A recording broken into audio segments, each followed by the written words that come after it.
আসসালামু আলাইকুম প্রিয় দর্শক, মঞ্চের আলাপ চাইতে আপনাদের সকলকে আমন্ত্রণ জানাচ্ছি। গোপালগঞ্জের গণহত্যার দায় ১ নম্বর আসামি হবেন খুনের অভিযোগে অভিযুক্ত ডক্টর মোহাম্মদ ইউনূস, তারপরে তার পারিষদবর্গ। তার একজন উপদেষ্টা ইতোমধ্যে ফেসবুকে স্ট্যাটাস দিয়ে বলছেন ঢাকা থেকে তারা সবকিছু মনিটর করছেন। সামাজিক যোগাযোগ মাধ্যমে দেখা গেল যে ভিডিও কনফারেন্সের মধ্য থেকে ওই উপদেষ্টা এবং অন্যরা মিলে গোপালগঞ্জের ঘটনা মনিটর করছেন এবং প্রয়োজনীয় আদেশ নির্দেশ দিচ্ছেন। নির্মমভাবে গুলি করার একটি ভিডিওতে দেখা যায় যিনি গুলি করছেন তাকে বলা হচ্ছে ডাইরেক্ট গুলি কর।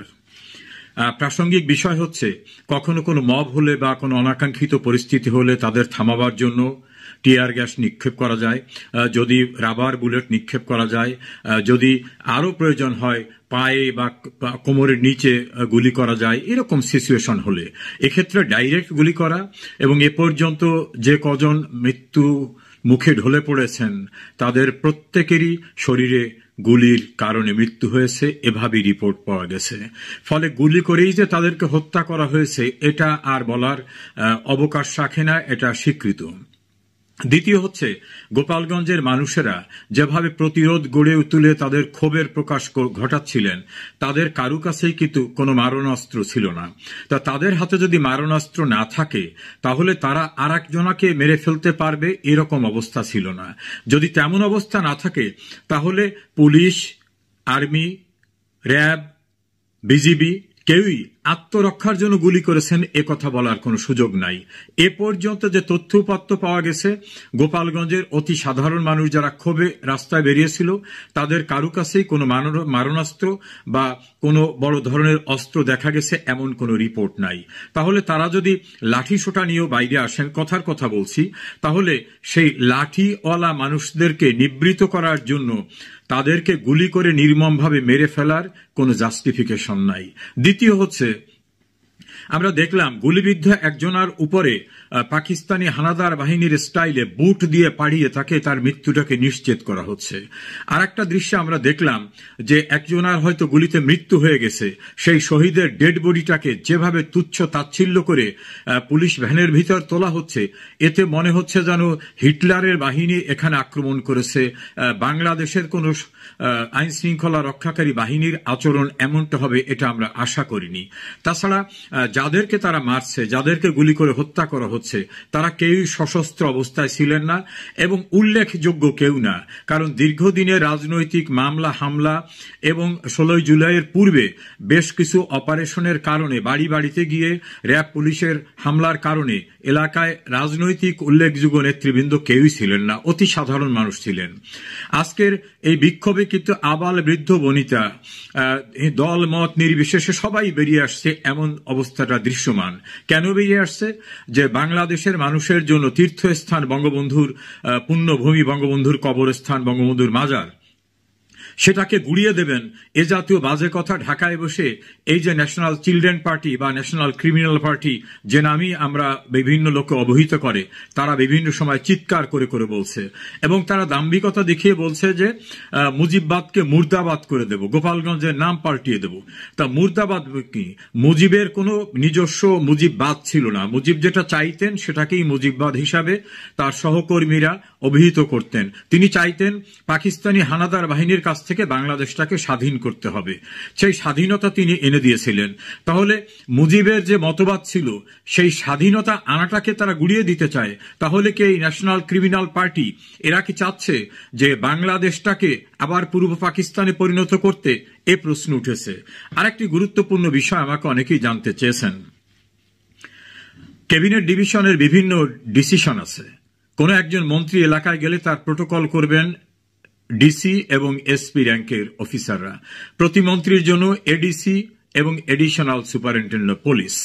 ডেপুটি মিনিস্টার গেলে সেখানে ইন্সপেক্টর এবং ইউনো র্যাঙ্কের পুলিশ।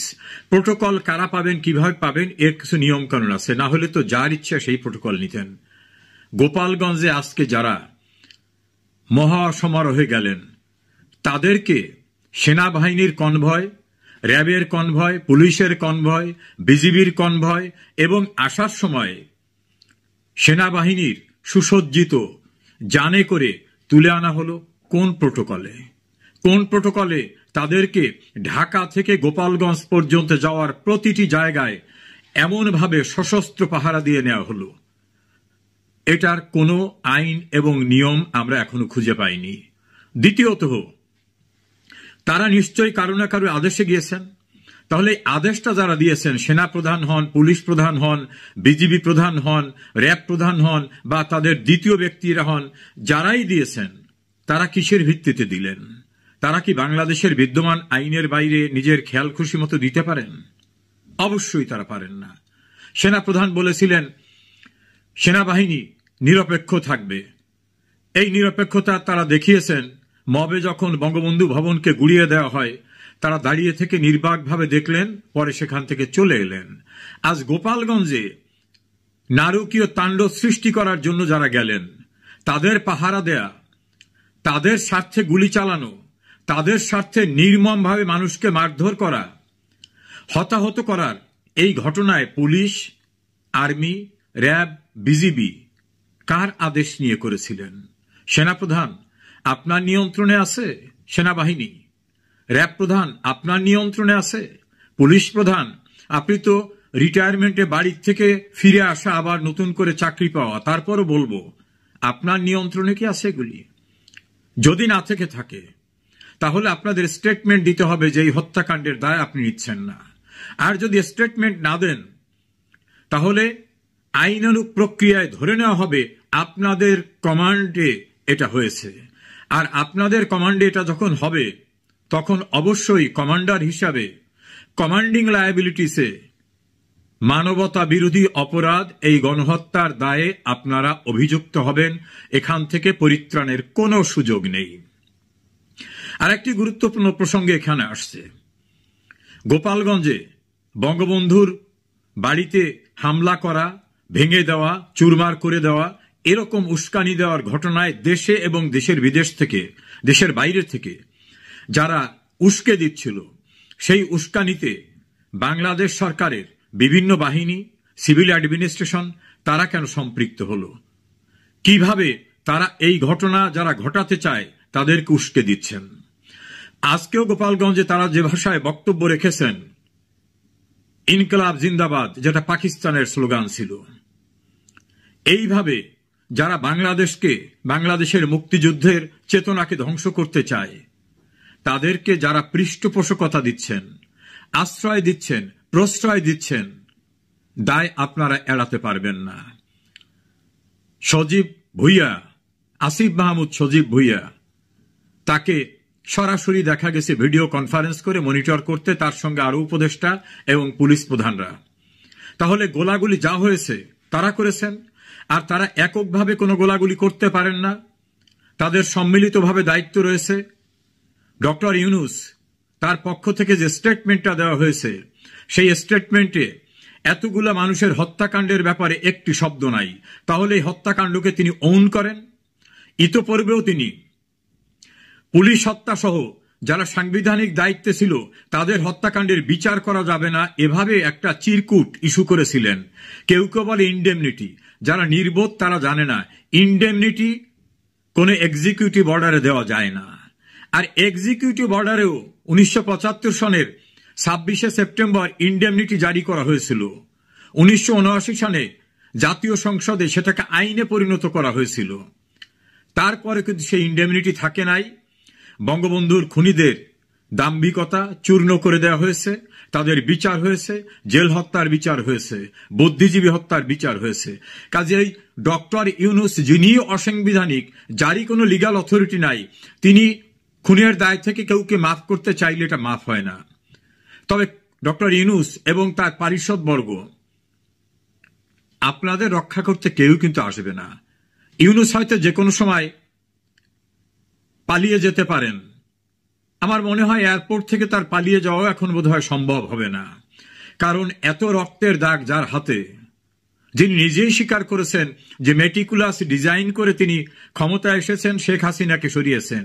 তো মেটিকুলাস ডিজাইন কি করেছেন সেটা তারা যেন নিয়োগকর্তা, তারা স্বীকার করেছে যে আমরা পুলিশকে খুন না করলে আমাদের আন্দোলন সফল হতো না, আমরা পদ্মা সেতু মেট্রো রেলে আঘাত না করলে সফল হতো না। কাজী তার যারা নিয়োগকর্তা তার নিজেরই স্বীকার করা যে এরাই তার নিয়োগকর্তা। সেই নিয়োগকর্তারাই কিন্তু সবকিছু স্বীকার করেছেন। তাদের নিয়োগকর্তার দুজন, নাহিদ এবং আসিফ, দুজনই বলেছেন 5 আগস্ট শেখ হাসিনার পতন না হলে অস্ত্র তুলে নিতেন। এই অস্ত্রগুলো কোথায়? তুলে নিতে হলে তাদের কাছে তো থাকার কথা। তা তাদের কাছে যে অস্ত্রগুলো আছে, সশস্ত্র বাহিনী, পুলিশ বাহিনী, সেগুলো উদ্ধারে পদক্ষেপ নিচ্ছেন না কেন? গৃহযুদ্ধের জন্য তাদের হাতে এটা রেখে দিতে চান? আজ দেখলাম এই এনসিপি পার্টির একজন ঢাকায় কনফারেন্স করে বলছেন যুদ্ধের ঘোষণা দেবে। কাদের সঙ্গে যুদ্ধ করবেন বুঝেছেন? Army, BDR, RAB, police, BGB নিয়ে গোপালগঞ্জে এসে শেষ পর্যন্ত ইঁদুরের গর্তের মতো সেনাবাহিনীর জানের ভিতর ঢুকে জীবনটা নিয়ে গেছেন। যুদ্ধ করবেন? নিরস্ত্র বাঙালি আপনাদের পূর্বপুরুষ সশস্ত্র পাকিস্তানিদের সঙ্গে যুদ্ধ করে তাদের কিন্তু নাকে খত দিয়ে বিদায় করেছে।